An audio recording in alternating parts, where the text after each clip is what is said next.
नमस्कार, आप देख रहे हैं पॉलिटिकल पंचायत। मैं हूं आपके साथ श्वेता चौहान। इन दिनों माता वैष्णो देवी मेडिकल कॉलेज काफी सुर्खियों में है और अब तो इस पर जम्मू कश्मीर में राजनीति और भी तेज हो गई है। जम्मू में हिंदूवादी संगठनों का कहना है कि जब ये धार्मिक स्थल हिंदू धर्म से जुड़ा है तो इससे मिलने वाले फंड का इस्तेमाल भी हिंदुओं के लिए होना चाहिए।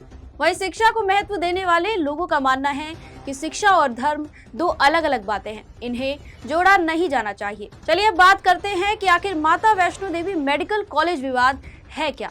माता वैष्णो देवी मेडिकल कॉलेज को लेकर विवाद तब उठा जब कॉलेज की 50 में से 44 सीटों पर मुस्लिम स्टूडेंट्स को दाखिला मिला और इसके बाद से ही श्री माता वैष्णो देवी संघर्ष समिति के बैनर तले कई हिंदूवादी संगठन मेडिकल कॉलेज में मुसलमान छात्रों की ज्यादा संख्या होने की वजह से मेडिकल कॉलेज का विरोध करने लगे।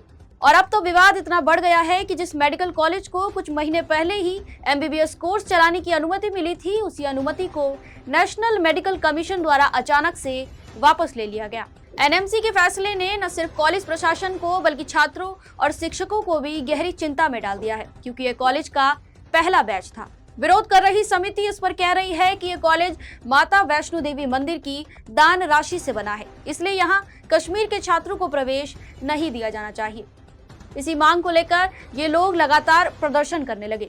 इसे देखते हुए 2 जनवरी को NMC की टीम ने कॉलेज का अचानक निरीक्षण किया। कॉलेज प्रशासन का कहना है कि निरीक्षण से सिर्फ 15 मिनट पहले ही फोन पर सूचना दी गई थी। उस समय सर्दियों की छुट्टियां चल रही थी और कई शिक्षक छुट्टी पर थे। इसके बावजूद कॉलेज ने जांच टीम को पूरा सहयोग दिया।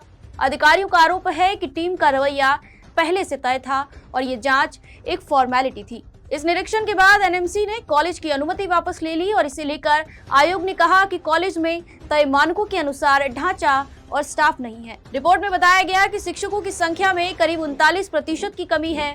इसके अलावा ट्यूटर और सीनियर रेजिडेंट की कमी 65% बताई गई।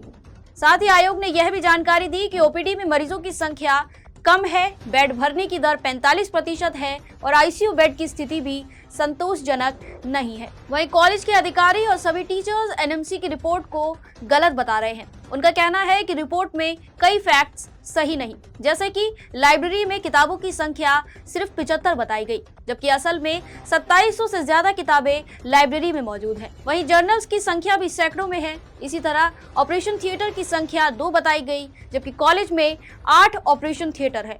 इतना ही नहीं, कॉलेज का दावा है कि निरीक्षण वाले दिन OPD में 400 से ज्यादा मरीज आए थे, लेकिन रिपोर्ट में यह संख्या कम दिखाई गई। कॉलेज अधिकारियों का कहना है कि नए साल के आसपास मरीजों की संख्या वैसे भी कम होती है और इस फैक्ट को भी नजरअंदाज किया गया। कॉलेज के कई डॉक्टर्स और कर्मचारी NMC के इस फैसले से बेहद नाराज और निराश हैं। उनका कहना है कि उन्होंने बेहतर अवसर छोड़कर इस नए संस्थान को मजबूत बनाने का फैसला किया था, पर अब अचानक अनुमति रद्द होने से उनका भविष्य अधर में लटक गया है। कई शिक्षकों ने कहा कि इस फैसले में उनकी मेहनत और योगदान को पूरी तरह से अनदेखा किया गया है। वहीं इस मुद्दे पर पूर्व मुख्यमंत्री महबूबा मुफ्ती ने उमर अब्दुल्ला और BJP पर निशाना साधा। उन्होंने कहा कि जम्मू कश्मीर के मुख्यमंत्री के बयान के बाद कॉलेज बंद करने की कोशिश की गई, जिस पर अब BJP की सहमति की मुहर लगती नजर आ रही है। महबूबा मुफ्ती ने कहा कि अब अंदेशा है कि इस पूरे मामले को देश भर में कश्मीरी मुस्लिम छात्रों के खिलाफ इस्तेमाल किया जाएगा। इसी के साथ मुफ्ती ने बजरंग दल और हिंदूवादी संगठनों को भी आड़े हाथों लिया। इस मसले को जानने समझने के बाद सवाल कई हैं कि क्या शिक्षा को धर्म से ऊपर रखा जाना चाहिए, और अगर कारणवश धर्म शिक्षा के रास्ते आता भी है तो किसको प्राथमिकता दी जानी चाहिए, क्योंकि भारत का संविधान तो शिक्षा को मेरिट, समान अवसर और धर्मनिरपेक्षता से जोड़ता है। संविधान में प्रावधान है कि किसी कॉलेज का नाम या फंडिंग अगर धार्मिक ट्रस्ट से जुड़ी है तो भी सरकारी मान्यता प्राप्त मेडिकल कॉलेज में दाखिला धर्म के आधार पर नहीं हो सकता। और उस पर यह विवाद इसलिए भी सवाल खड़े करता है क्योंकि यहाँ पढ़ने वाले छात्रों का धर्म कोई भी हो, पर उनका सिलेक्शन नीट की परीक्षा के तहत पारदर्शी तरीके से हुआ था। एक सवाल ये है कि अगर आज मेडिकल कॉलेज में धर्म के आधार पर सीटें तय होंगी तो कल IIT, एम्स और सेंट्रल यूनिवर्सिटीज भी इसी रास्ते पर चलेंगी, तो फिर संविधान में लिखी बातों का मतलब ही क्या। वहीं हिंदूवादी संगठनों का यह तर्क है कि ये कॉलेज मंदिर के पैसे से बना है, इसलिए सिर्फ हिंदुओं के लिए ही इसका इस्तेमाल होना चाहिए। ये बात भावनात्मक जरूर है लेकिन कानूनी नहीं। श्री माता वैष्णो देवी श्राइन बोर्ड एक पब्लिक ट्रस्ट है, निजी धार्मिक संस्था नहीं। पब्लिक ट्रस्ट से बनी संस्थाएं सार्वजनिक हित में होती हैं, न कि किसी एक समुदाय के लिए। आखिरी सवाल ये कि क्या नेशनल मेडिकल कमीशन ने कॉलेज का निरीक्षण तकनीकी तौर पर किया या फिर हिंदू मुस्लिम की राजनीति से प्रभावित होकर? अगर ये निर्णय तकनीकी है तो फिर कॉलेज को पहले किस आधार पर अनुमति दी गई थी? क्या उस दौरान कमीशन ने लापरवाही बरती?